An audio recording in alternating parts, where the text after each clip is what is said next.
علماء امت بیان کرتے ہیں کہ نفس کو کنٹرول کرنے کے 3 طریقے ہیں۔ پہلا طریقہ یہ ہے کہ اس کو شہوات سے روکا جائے۔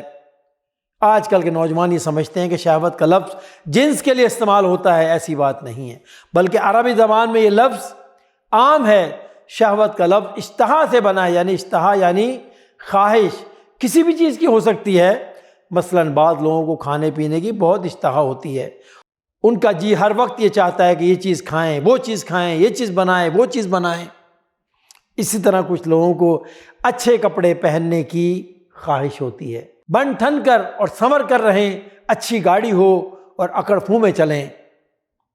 ناظرین کرام، چنانچہ پہلا کام شہوت کو توڑنا ہے، یعنی جب انسانی محسوس کرے کہ کسی چیز میں رغبت زیادہ ہو رہی ہے اور وہ شریعت کے راستے میں رکاوٹ بن رہی ہے تو پھر اس کو لگام دیں۔ یاد رکھیں، جتنا ہم خواہشات کے پیچھے بھاگیں گے اتنا ہی ہم کمزور پڑ جائیں گے، اور جتنا اپنی خواہشات کو قابو میں رکھیں گے اتنا ہی ہم کامیاب ہوں گے۔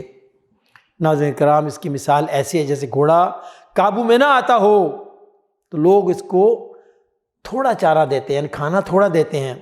جب اسے کئی دن بھوک ملتی ہے، بھوکا رہتا ہے، تو پھر وہ کمزور ہو جاتا ہے، پھر وہ سوار کو اپنے اوپر بیٹھنے بھی دیتا ہے اور سواری بھی کرنے دیتا ہے۔ اسی طرح نفس کے گھوڑے پر سواری کے لیے ضروری ہے کہ خواہشات کو لگام دی جائے۔ ناظرین کرام، کتاب و سنت میں یہ بات بڑی وضاحت کے ساتھ آئی ہے کہ بے جا خواہشات سے نفس بے قابو ہو جاتا ہے، لہذا نفس امارہ سے ہر وقت چوکس رہنے کی ضرورت ہے۔ اللہ تعالیٰ کی بارگاہ میں دعا ہے کہ ہمیں نفس کے فتنوں سے محفوظ فرمائے، آمین یا رب العالمین، وصلی اللہ علی نبینا محمد۔